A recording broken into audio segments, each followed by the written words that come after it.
Berjumpa kembali semuanya di Warung Budayanti. Saat ini kita akan kembali lagi dilanjutkan dengan perjalanan Babang Tamfan Xiaoyan dalam mencari janda. Pada episode kali ini kita kembali diperlihatkan dengan kemunculan Ye Beijing sang duta rengginang di suasana yang begitu genting. Ye Beijing berdiri di hadapan Miao Lianhua dengan senyum tipis. Sementara tatapan Miao Lianhua sempat berhenti sejenak sebelum kembali tenang tanpa menunjukkan ketidaksenangan. Dengan sikap santai, Ye Beijing menyampaikan maksudnya untuk ikut serta.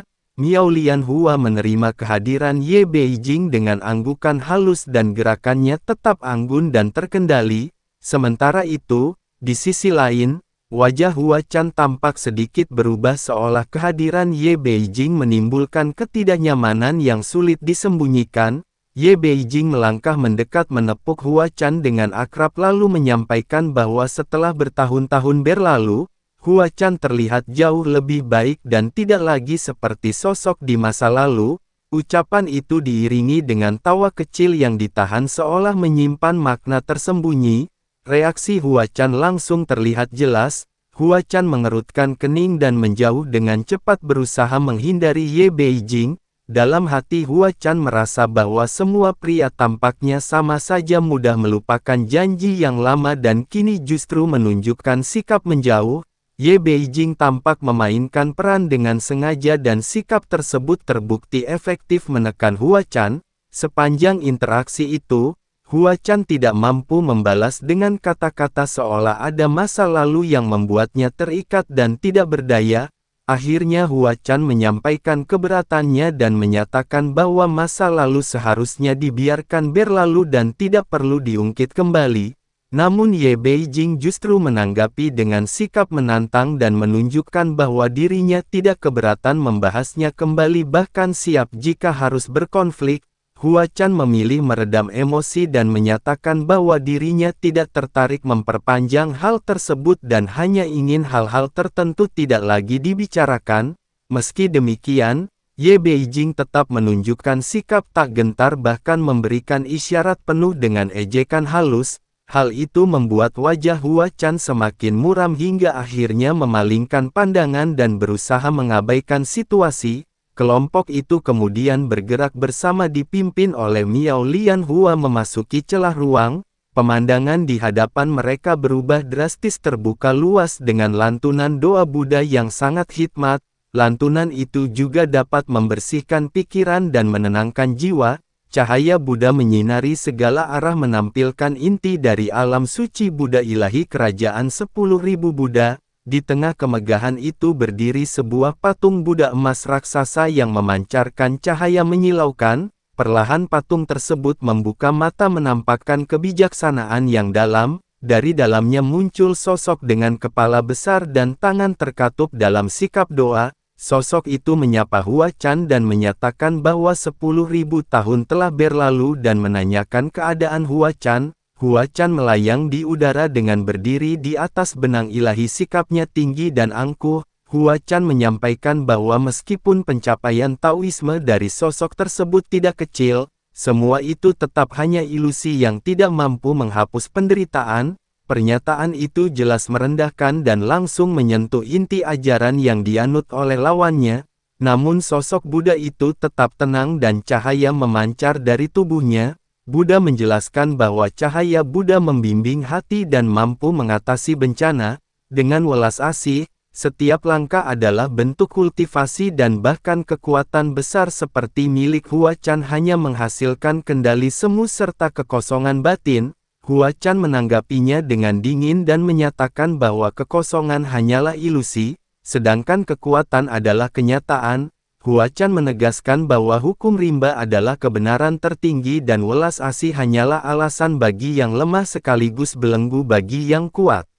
Hua Chan meyakini bahwa dengan pedangnya ketertiban alam semesta dapat dipulihkan, sementara makhluk hidup hanyalah semut yang bergantung pada yang kuat untuk bertahan. Dalam pandangan Hua Chan memberi ruang hidup dan kekuatan untuk bergantung adalah bentuk welas asih terbesar. Perbedaan keyakinan itu memicu benturan halus antara cahaya Buddha dan energi pedang. Hal itu juga seketika membuat ruang di sekitarnya bergetar, patung-patung Buddha di sekelilingnya tampak menoleh seakan ikut menyimak perdebatan yang mengguncang keyakinan mereka. Di belakang Hua Chan, Xiaoyan tetap berdiri tenang tanpa menunjukkan reaksi berlebihan. Tiba-tiba Hua Chan mengalihkan perhatian kepada Xiaoyan dan meminta pendapat tentang siapa yang benar. Xiaoyan menjawab dengan tenang bahwa sebagai kultivator tingkat keempat Xiaoyan tidak memiliki kapasitas untuk menilai perdebatan tersebut. Xiaoyan juga menyatakan bahwa pembahasan seperti itu benar-benar telah melampaui pemahamannya. Sosok Sang Buddha mengangguk ringan menyetujui bahwa benar dan salah bukanlah sesuatu yang begitu mutlak. Dalam pandangannya kebenaran dan ketiadaan adalah satu kesatuan dan segala sesuatu lahir serta berakhir dalam lingkup yang sama. Hua Chan segera menanggapi dengan nada meremehkan namun tidak melanjutkan perdebatan itu secara langsung. Sebagai gantinya Hua Chan mengusulkan permainan catur untuk menentukan siapa yang lebih unggul. Dunia dijadikan papan catur dan semua makhluk hidup menjadi bidak. Sang Buddha pun menerima usulan itu dengan tenang. Sebuah papan catur besar pada akhirnya terbentuk dari cahaya Buddha dengan pola hukum yang rumit. Buddha memainkan bidak putih terlebih dahulu dan setiap langkah disertai dengan gambaran bunga teratai yang mekar dan lantunan sutra yang memenuhi udara. Energi yang terpancar membawa kedamaian dan berusaha meredakan konflik. Sebaliknya langkah Hua Chan tampak penuh dengan agresi. Bidak hitam bergerak seperti badai dipenuhi dengan energi pedang yang tajam dan dorongan untuk menghancurkan. Setiap gerakan mencerminkan keinginan mutlak untuk mengendalikan dan mendominasi dan menciptakan bayangan gelap yang menyelimuti papan catur. Benturan itu pada hakikat adalah pertarungan hukum dan juga prinsip. Xiaoyan yang menyaksikan melihat ilusitator tak terhitung seakan mewakili takdir banyak kehidupan. Meskipun strategi Buddha halus dan penuh dengan perhitungan, kekuatan Hua Chan tetap menekan tanpa henti. 3 putaran pada akhirnya berakhir dengan kekalahan Sang Buddha. Kepuasan mulai terlihat di wajah Hua Chan sementara cahaya Buddha di aula tampak meredup. Hua Chan pun menyatakan bahwa jalan keselamatan yang diajarkan Buddha tidak berarti di hadapan kekuatan mutlak. Tatapan Hua Chan kemudian beralih kepada para budak pedang hingga akhirnya berhenti pada Xiaoyan dengan kilasan rasa ingin tahu. Sementara itu sang budak tetap tenang dan menyatakan bahwa meskipun kalah dalam pertarungan melawan kekuatan besar Buddha telah menang dalam menghadapi manusia fana. Mendengar itu Hua Chan menunjuk Xiaoyan dan menetapkan bahwa ronde berikutnya Xiaoyan akan mewakili pihaknya untuk melanjutkan permainan. Ia pada saat ini bertujuan untuk menjadikan Xiaoyan sebagai ujian terhadap hati dari sosok Buddha. Semua pandangan pada akhirnya langsung tertuju kepada Xiaoyan. Miao Lian Hua sedikit mengerutkan kening, namun di balik itu tersimpan rasa ingin tahu. Miao Lian Hua mengetahui bahwa Xiaoyan bukanlah sekedar kultivator tingkat 4 biasa melainkan sosok yang pernah memiliki kekuatan luar biasa. Bahkan sosok Xiaoyan melampaui batas yang pernah dicapai oleh Yang Mulia yang sebelumnya. Tatapan Miao Lian Hua begitu juga dengan Ye Beijing pada akhirnya serentak beralih ke Xiaoyan seolah seluruh ruang dalam kuil 10.000 Buddha mengerucut pada satu sosok. Sosok Sang Buddha juga tetap berdiri dengan tenang, pandangan dalam yang dimilikinya menembus permukaan luar Xiaoyan, sosoknya seakan membaca sesuatu yang tersembunyi jauh di balik ketenangan wajah Xiaoyan. Tanpa menolak, Sang Buddha hanya menganggukkan kepala perlahan dan membiarkan papan catur hampa yang luas berkilau dengan cahaya Buddha menanti lawan baru yang akan memasuki permainan batin itu. Sang Buddha mempersilakan Xiaoyan untuk maju dan mengambil posisi. Xiaoyan memahami maksud di balik situasi ini. Dalam pikirannya Xiaoyan menyadari bahwa Hua Chan tidak benar-benar ingin menguji tingkat kultivasinya. Hua Chan berniat untuk menyaksikan bagaimana seorang budak pedang seperti Xiaoyan dipermalukan di hadapan Sang Buddha. Hua Chan menginginkan kehancuran martabat Xiaoyan sebagai hiburan yang memuaskan. Namun Xiaoyan tetap melangkah tanpa menunjukkan emosi yang berlebih. Ketika berdiri di hadapan papan catur, Xiao Yan merasakan kekuatan aturan yang halus yang menyelimutinya, tidak ada tekanan yang mengguncang langit dan bumi, hanya ketenangan yang mendalam. Sosok Buddha memberi kesempatan kepada Xiao Yan untuk memilih langkah pertama, namun Xiao Yan menolak keuntungan tersebut. Xiao Yan menyatakan bahwa ia akan mempersilakan Sang Buddha terlebih dahulu. Sikapnya tetap tegak tanpa kerendahan hati yang berlebihan maupun kesombongan. Pada akhirnya permainan pun dimulai. Buddha meletakkan bidak putih terlebih dahulu diikuti oleh bidak hitam milik Xiao Yan. Papan catur hitam dan putih terbentang di udara memancarkan makna yang jauh melampaui sekedar permainan binasa. Gaya permainan Xiao Yan tampak berbeda dari Hua Chan yang agresif dan tajam. Namun langkah ini juga berbeda dari pendekatan penuh welas asih yang dimiliki oleh Buddha. Setiap langkah Xiao Yan stabil seperti batu yang tertanam kuat di tanah, membangun fondasi perlindungan yang kokoh. Dalam pandangan Xiao Yan, kemenangan bukanlah tujuan utama. Xiao Yan tidak berusaha menguasai keseluruhan permainan maupun mengejar keuntungan kecil di setiap sudut. Sebaliknya Xiao Yan menjaga inti dari jalannya sendiri, sebuah keyakinan teguh untuk melindungi. Apa yang terlihat seperti pertahanan pasif sebenarnya adalah jaring perlindungan yang perlahan terjalin dan menuntun setiap pergerakan tanpa terlihat memaksa. Sosok Buddha yang bernama Buddha Miga pada saat ini melanjutkan permainan dengan ketenangan penuh welas kasih. Cahaya Buddha yang lembut menyelimuti papan seolah mencoba menyelamatkan setiap pulau terpencil yang dilindungi oleh Xiao Yan. Namun seiring waktu, ketenangan di mata Buddha Miga mulai berubah menjadi keterkejutan. Xiao Yan ternyata tidak sekedar bertahan melainkan memahami hakikat kehidupan dalam setiap langkahnya. Tanpa disadari permainan berkembang hingga mendekati akhir. Bidak kedua belah pihak hampir memenuhi papan dan senyum Hua Chan yang semula penuh keyakinan mulai membeku. Jika dilihat sekilas, strategi Xiao Yan ini tampak dirugikan di banyak sisi. Namun jika dilihat secara keseluruhan, Xiao Yan telah membangun situasi tanpa jalan keluar bagi lawan. Ini dapat dikatakan adalah sebuah kemenangan yang mutlak yang akan terwujud dalam 3 langkah terakhir. Dalam benak pengamat muncul pertanyaan yang tidak terucap, bagaimana Xiao Yan bisa begitu yakin bahwa Buddha Miga akan mengikuti alur yang telah ia siapkan sejak langkah pertama? Keyakinan itu terasa mengerikan, seolah Xiao Yan telah memperhitungkan setiap kemungkinan, bahkan memasukkan reaksi Buddha Miga ke dalam rencananya. Ketika hanya tersisa 3 langkah terakhir tanpa variabel, hasil permainan sebenarnya telah ditentukan. Namun meskipun begitu, Xiao Yan tidak segera mengambil langkah penentu. Xiao Yan justru mengajukan pertanyaan kepada Buddha Miga dan menyampaikan keinginan untuk memahami apakah terdapat perbedaan derajat di antara semua makhluk hidup di dunia. Buddha Miga menjawab dengan tenang bahwa semua makhluk berasal dari asal yang sama dan tidak dibedakan oleh rendah atau tinggi. Pernyataan itu mencerminkan perbedaan pandangan antara dirinya dan Hua Chan. Setelah jawaban itu selesai, Xiao Yan pada akhirnya segera meletakkan bidak hitam terakhir. Namun langkah tersebut bukanlah langkah kemenangan. Xiao Yan dengan sengaja memilih kekalahan di hadapan Sang Buddha. Xiao Yan menyatakan pengakuan bahwa kemampuan catur Buddha Miga sangat dalam dan welas asihnya luas bagaikan samudra. Xiao Yan menerima kekalahan dengan tenang dan tanpa adanya penyesalan.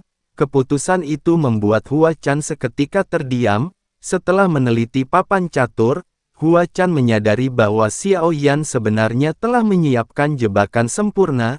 Dengan satu langkah tepat kemenangan pasti berada di tangan Xiao Yan. Namun pada akhirnya Xiao Yan memilih untuk tidak mengambil kesempatan tersebut. Untuk pertama kalinya ekspresi Sang Buddha juga seketika berubah. Pandangannya menembus lebih dalam melihat bahwa tindakan Xiao Yan bukanlah mundurnya seorang pecundang. Hal itu melainkan bentuk perlindungan yang melampaui kemenangan dan kekalahan. Dalam batin Sang Buddha muncul pengakuan bahwa Xiao Yan telah mencapai tingkat keadaan pikiran yang berbeda, sesuatu yang bahkan melampaui jalannya sendiri. Sosok Sang Buddha kemudian menyatakan bahwa dirinya telah kalah dalam permainan tersebut, bukan dalam teknik, melainkan dalam keadaan batin. Xiao Yan melalui jalannya telah menunjukkan sesuatu yang tidak bisa dicapai hanya dengan welas asih semata. Sementara itu di sisi lain sosok Hua Chan pada saat ini merasa tidak puas. Dalam pikirannya, Hua Chan menilai bahwa hasil ini tidak sesuai dengan harapannya. Hua Chan pun berniat pergi tanpa ingin melanjutkan pembicaraan tentang Dao. Namun langkah Hua Chan terhenti ketika Ye Beijing menyatakan bahwa Xiao Yan tidak bisa dibawa pergi. Ye Beijing dengan tenang namun tajam mengungkapkan bahwa Xiao Yan bukan sekedar budak pedang. Dalam kata-katanya, Ye Beijing menyiratkan bahwa Hua Chan selama ini hanya berpura-pura kuat bahkan belum pernah benar-benar menghadapi kekuatan sejati dari pihak lain. Pernyataan itu seketika pada akhirnya membuat suasana berubah drastis, aura keduanya meledak dan bertabrakan di udara, energi pedang Hua Chan yang ganas berhadapan langsung dengan kekuatan Ye Beijing yang tidak kalah mengerikan, tekanan yang dihasilkan membuat ruang di dalam kuil 10.000 Buddha berderit seolah tidak mampu menahan benturan tersebut. Para budak pedang merasakan tekanan yang mencekik sementara Miao Lian Hua memperlihatkan ekspresi serius dan siap turun tangan kapan saja. Dalam situasi yang hampir meledak Miao Lian Hua mencoba menghentikan konflik dengan mengingatkan bahwa tempat itu adalah wilayah suci dan tidak pantas dijadikan medan pertempuran. Namun kata-kata Miao Lian Hua tidak memberikan pengaruh berarti. Ketegangan terus meningkat dan benturan kekuatan antara Hua Chan dan Ye Beijing semakin mendekati titik pecah. Hua Chan menahan diri untuk tidak bertindak gegabah dan menyadari bahwa pertarungan di antara mereka hanya akan membawa kerugian bagi kedua belah pihak. Tatapan Hua Chan tampak serius tetapi sesekali mata Hua Chan melirik ke arah Xiao Yan. Hua Chan tampak seolah memastikan posisi dan keadaan dari Xiao Yan. Di sisi lain Ye Beijing menunjukkan perubahan sikap yang begitu drastis. Perasaan yang selama ini disimpan Ye Beijing terhadap tampak jelas dan Ye Beijing mengungkapkan bahwa cinta lama di antara mereka masih bisa dihidupkan kembali. Ye Beijing menyiratkan bahwa jika Hua Chan bersedia menerima perasaan tersebut maka Ye Beijing akan menahan diri untuk sementara waktu. Sikap Ye Beijing menjadi lembut dan penuh pesona dan memperlihatkan keanggun yang memikat, namun di mata Hua Chan semua itu justru terasa mengancam. Perkataan Ye Beijing membuat niat membunuh di dalam diri Hua Chan seketika meredup. Kenangan masa lalu yang mengikat keduanya menjadi alasan mengapa Hua Chan selalu ragu untuk benar-benar melukai Ye Beijing. Meski demikian Hua Chan tetap mempertanyakan apakah Ye Beijing benar-benar berani mengambil nyawa dirinya.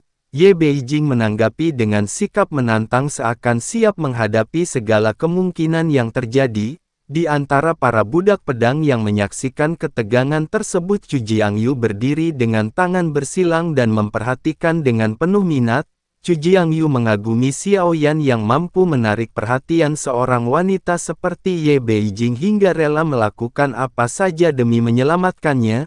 Xiao Yan hanya menoleh sekilas ke arah Chu Jiangyu, alisnya sedikit berkerut karena saat itu bukan waktu yang tepat untuk berbicara. Sementara itu Miao Lian Hua tetap waspada menyadari bahwa jika pertempuran itu benar-benar terjadi maka situasi akan berkembang menjadi konflik besar yang melibatkan beberapa dewa kekacauan. Keadaan ini tidak menguntungkan terutama karena inti dari konflik tersebut berpusat pada Xiao Yan. Situasi seperti itu justru menjadi kondisi yang diinginkan oleh pihak tertentu seperti Zhang Misi sehingga menghindari pertempuran menjadi pilihan terbaik. Sementara itu Xiao Yan sendiri merasa lebih khawatir terhadap Ye Beijing. Kekuatan Hua Chan terlalu besar sementara dirinya hanyalah sebuah klon. Tanpa kehadiran tubuh aslinya Xiao Yan memahami bahwa peluangnya sangat terbatas. Dalam momen genting itu Xiao Yan akhirnya memutuskan untuk mengambil kendali keadaan. Dengan suara tenang Xiao Yan menghentikan ketegangan yang hampir meledak. Semua perhatian pada akhirnya segera kembali tertuju kepada Xiao Yan. Xiao Yan menatap Hua Chan sejenak sebelum akhirnya beralih kepada Ye Beijing. Dalam sikap yang tenang Xiao Yan menyampaikan rasa terima kasih atas niat baik Ye Beijing namun menegaskan bahwa setiap tindakan memiliki sebab dan akibat. Xiao Yan juga mengungkapkan keinginannya untuk pergi ke alam ilahi 9 surga demi mempelajari alkemis. Oleh karena itu Xiao Yan pada saat ini memilih untuk pergi bersama dengan Hua Chan dan Xiao Yan meminta Ye Beijing untuk menjaga diri. Pernyataan tersebut membuat Miao Lian Hua semakin memahami situasi yang sebenarnya. Identitas masing-masing pihak sudah bukan lagi rahasia. Hua Chan diketahui sebagai salah satu tokoh penting yang ingin menangkap reinkarnasi yang mulia Sensi. Sementara itu Ye Beijing memiliki hubungan yang lebih dalam dengan sosok tersebut. Di sisi lain hubungan antara Hua Chan dan Miao Lian Kong juga tampak rumit dan penuh dengan ambiguitas. Sementara itu kembali ke Ye Beijing yang pada saat ini tampaknya memahami maksud Xiao Yan. Dengan suara tegas Ye Beijing menyatakan bahwa satu kata dari Xiao Yan sudah cukup untuk membuatnya menghadapi bahaya apapun. Bahkan hal itu cukup untuk melawan sosok sekuat yang mulia surga. Namun Xiao Yan tidak memberikan tanggapan lebih lanjut dan memilih untuk berbalik pergi. Perubahan sikap itu pada akhirnya membuat mata Ye Beijing dipenuhi dengan kesedihan sesaat. Sementara itu Hua Chan menyaksikan semua itu dengan mendengus dingin. Perasaan yang pernah ada di masa lalu tampak seolah telah memudar. Hua Chan kemudian menarik kembali energi pedangnya dan memimpin para budak pedang pergi dalam kilatan cahaya. Xiao Yan juga pada saat ini segera mengikuti tanpa adanya perlawanan. Setelah kepergian mereka Ye Beijing menghapus air mata yang sempat muncul lalu kembali ke ekspresi tenang. Dengan senyum ringan Ye Beijing berpamitan kepada Miao Lian Hua sebelum menghilang. Miao Lian Hua tetap melayang di udara merasa lega karena konflik besar dapat dihindari. Sementara itu di tempat lain, suasana di kerajaan 10.000 Buddha kembali tenang. Buddha Miga duduk di singgasana teratai dengan ekspresi yang sulit ditebak. Tatapan yang sebelumnya ramah kini tampak berubah menjadi dalam dan penuh dengan makna. Buddha Miga kemudian menanyakan kepada Miao Lian Kong tentang budak pedang yang di bawah Hua Chan. Dengan tubuh gemetar Miao Lian Kong mengakui bahwa dirinya mengalami perebutan tubuh oleh seseorang dan dipaksa kehilangan kendali atas dirinya sendiri. Bahkan ia dipaksa menuju laut jiwa spiritual 7 warna. Miao Lian Kong juga mengakui kesalahan tersebut tanpa berani membela diri. Buddha Miga tidak menunjukkan kemarahan dan hanya menyatakan bahwa selama nyawa Miao Lian Kong tidak terancam itu sudah cukup. Namun, Miao Lian Kong tetap harus menerima hukuman dengan pergi ke platform pemurnian dan menjalani meditasi dan membaca kitab suci selama 1000 tahun sebagai bentuk penebusan. Miao Lian Kong pun menerima keputusan tersebut dan mundur setelah bersujud. Tak lama kemudian Miao Lian Hua muncul dan melaporkan bahwa laut jiwa spiritual 7 warna telah dilenyapkan sesuai rencana tanpa meninggalkan jejak aura.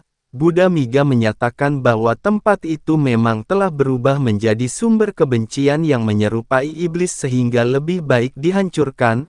Selanjutnya Buddha Miga memerintahkan Miao Lian Hua untuk pergi ke bintang penekan iblis dan memantau pergerakan Raja Iblis Mosus serta ras iblis lainnya.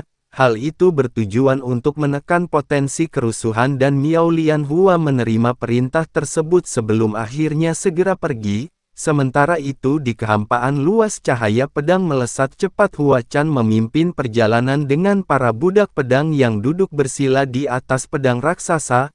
Meskipun tidak ada yang diikat energi pedang yang tak kasat mata membentuk semacam kurungan, Xiao Yan tetap tenang mengikuti Hua Chan kemudian mempertanyakan alasan Xiao Yan meninggalkan perlindungan Ye Beijing dan memilih ikut secara sukarela.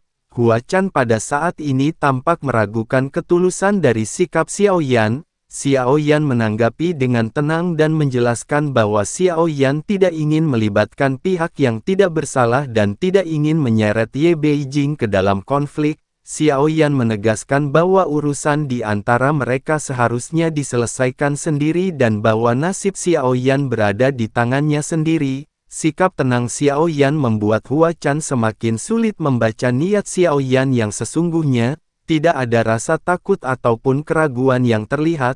Hal itu justru menimbulkan rasa penasaran di dalam diri Hua Chan.